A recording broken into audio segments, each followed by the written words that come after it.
Howdy everyone. Well, obviously you can see that I am not at home.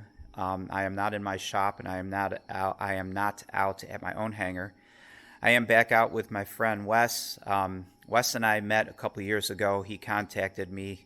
He saw my channel, liked what he saw, and he contacted me and asked if I'd come out and give him a hand with his project. And here we are, not quite a couple of years later, and I had the opportunity to come back out and give him a hand. So here I am. Last time he and I were working on his wings, and you can see he's made a lot of progress since then. We're basically focusing on fuselage work now. Wes is building an RV-7A, which is what you see here. You can see the progress that he's been making with his fuselage. We just started working on tail surfaces. He's got all the tail pieces completed. We're just getting started on getting them fitted to the fuselage and getting them rigged, things of that nature. We had drilled the elevator horns and things like that yesterday, so we're just getting started on actually fitting and attaching the tail surfaces to the fuselage. So I'm going to be out here for a few days this time around. Longer than I was last time I was here, which is great. This is the kind of stuff I really enjoy doing, and fortunately for me, Wes is gracious enough to have me come back out, so good times for me. So I had a little bit of a treat yesterday. Wes's friend Tim owns an RV-9A, and he came out yesterday, and I got my first ever ride in an RV-9. It's the second time that I've been in any kind of RV. First time in an RV-9.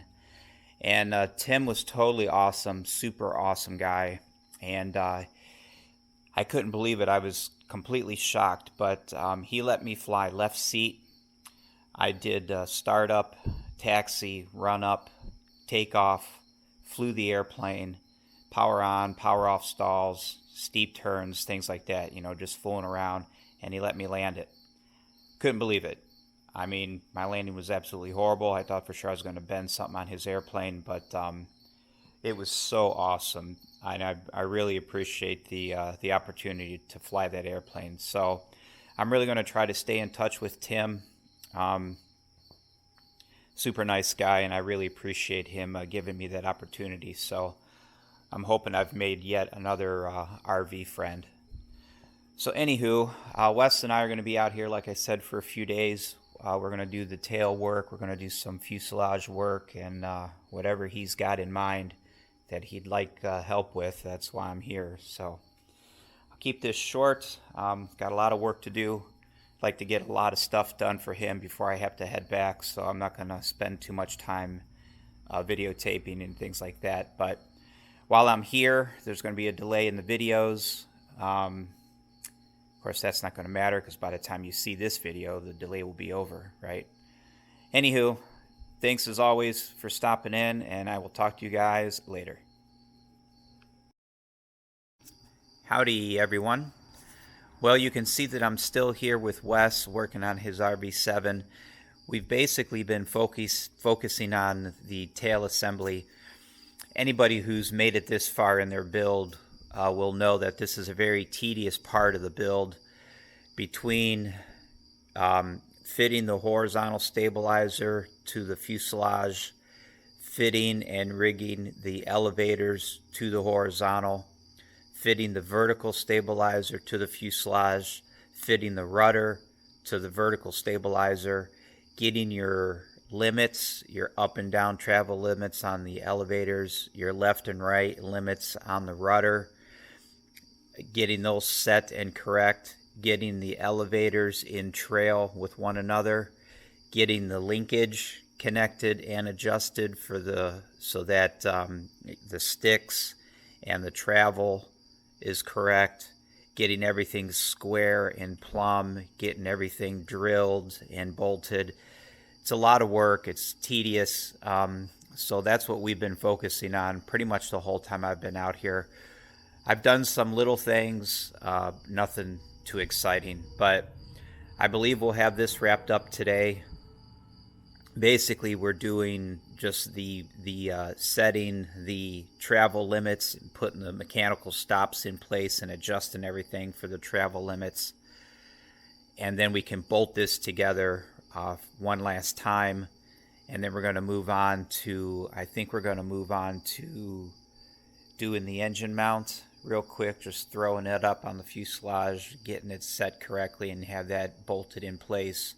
And then I'm going to help Wes do some riveting on the fuselage. There are some places he couldn't get to by himself, so while I'm here, I'm going to help him with that. So that's the plan.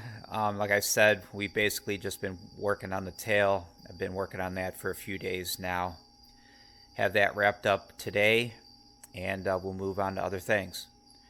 All right, talk to you guys later. Howdy, everyone.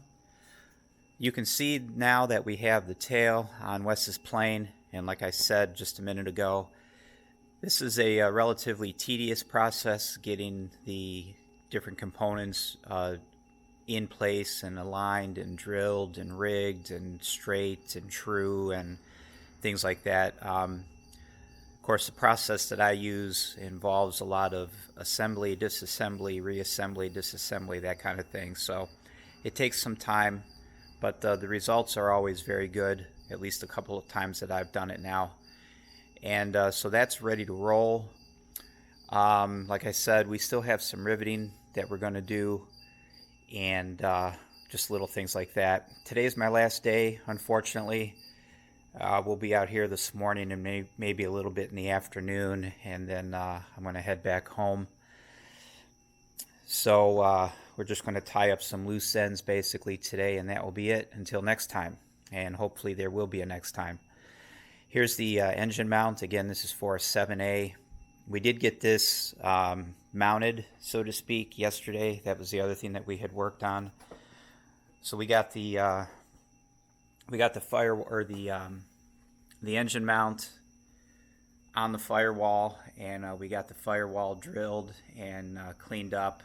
So the engine mount is now ready to be installed. But since we're going to do some riveting, down in this area on both sides this morning. So we didn't want to put the engine mount on and have the bolts in, because the bolt heads would be right in the way of a couple of these rivets down here. So we're going to do that this morning, and we're going to do some riveting up in this area around here. You can see that we've got the push-pull tube in, we've got the servo in. This is not all flight hardware yet. We still have to change out some nuts and bolts to the actual flight hardware, and there may be some adjustment we need to do to the servo arm. But that's been installed, and that's pretty much ready to go. So, like I said, the main focus was the tail. That's what I spent the majority of my time doing out here, but I have done some other smaller stuff as well, including things like the engine mount. Of course, that's not a small job. That took a while to get everything aligned and drilled correctly. But so, like I said, do some riveting today. I'm not really sure what's going to happen with flights. Wes may fly me back, or his friend Tim may fly me back in his RV9. So depending on who does the flying, that's probably going to dictate what time I'll be leaving. But anywho, wrap up some more loose ends, and I'll be departing, which means I'll be back at my place, which means I'll be working on my plane, which means I'll be cranking out some videos covering all that good stuff. So, as always, thanks for stopping in, and Wes, a big thank you, sir, for giving me the opportunity to come out. Really enjoy the crap out of it, and I appreciate it. So, till next time, talk to you guys later.